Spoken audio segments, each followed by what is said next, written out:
তো guys finally ফ্রিজটা এখানে বাড়িতে ঢুকে এখন আনবক্স হয়ে গেল।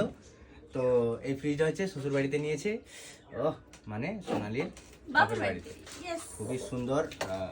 আমাদের তো ফ্রিজ আছে, আমরা আবার ফ্রিজ কি করতে নেব। যাক, এই ফ্রিজটা কিন্তু রিয়েলমির ফ্রিজ, বেশ ভালোই লাগলো। আর ইন্টেরিয়রটা দেখাই, আগে প্রথমে দেখাই। এখানে এই যে 4 স্টার ফ্রিজ, তো এটা সিঙ্গেল ডোর। এই দেখো ইন্টেরিয়রটা দেখো, ওয়াও কত সুন্দর, কত সুন্দর। এখানে ডিপ ফ্রিজ আছে। একদম একদম একদম একদম সুন্দর। 12,000 টাকায় এত সুন্দর ফ্রিজ, চুমু একদম। মা বলো ডিজাইনটা কেমন হয়েছে? ভালো, খুব সুন্দর হয়েছে, ভালো হয়েছে।